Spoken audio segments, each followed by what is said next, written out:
வணக்கம். இது உங்கள் தினக்கதிர். தமிழகத்தின் திருநெல்வேலியில் நடைபெற்ற பேரணியில் பேசிய காங்கிரஸ் தலைவர் ராகுல் காந்தி, 30 லட்சம் காலியாக உள்ள அரசு பணியிடங்களை நிரப்பவும், இளைஞர்களுக்கு தொழிற்பயிற்சி வாய்ப்புகளை வழங்குவதற்கான சட்டத்தை இயற்றவும், வேலையில்லா திண்டாட்டத்தை போக்க நடவடிக்கை எடுப்பதாக உறுதியளித்தார். இக்கூட்டணி மத்தியில் ஆட்சியை பிடிக்கும் போது இளைஞர்களுக்கு வேலை வாய்ப்புகளை வழங்க குறிப்பிடத்தக்க நடவடிக்கைகள் எடுக்கப்படும் என்றார்.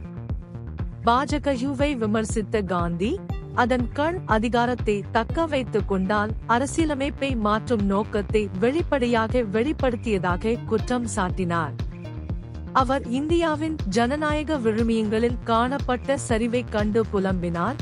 அவருடைய மதிப்பீட்டின்படி ஜனநாயகத்தின் கலங்கரை விளக்கமாக தேசத்தின் முந்தைய நிலையை அதன் தற்போதைய நிலையுடன் ஒப்பிடுகிறார்.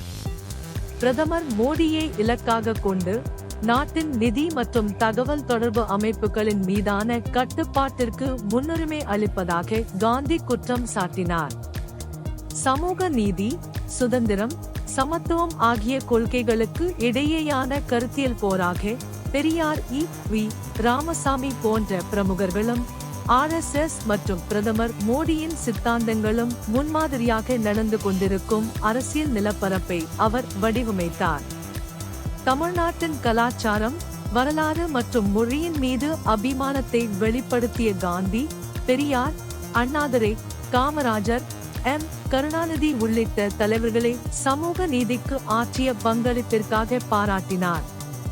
காங்கிரஸ் கட்சியின் முயற்சிகளில் மாநிலத்தின் முக்கியத்துவத்தை அடிக்கோடிட்டு காட்டும் வகையில் தேசிய ஒற்றுமையை வளர்ப்பதை நோக்கமாக கொண்ட ஒரு முன்முயற்சியான பாரத் ஜோடோ யாத்ராவை தொடங்குவதில் தமிழ்நாட்டின் பங்கை அவர் எடுத்துரைத்தார். காந்தியின் உரை, வேலையில்லா திண்டாட்டத்தை நிவர்த்தி செய்வதற்கும் ஜனநாயக விழுமியங்களை பாதுகாப்பதற்கும் பரந்த இந்திய அரசியல் நிலப்பரப்பில் தமிழ்நாட்டின் பன்முகத்தன்மை மற்றும் பங்களிப்புகளை கொண்டாடுவதற்கும் அவரது உறுதிப்பாட்டை அடிக்கோடிட்டு காட்டுகிறது. இது உங்கள் தினக்கதிர். நன்றி.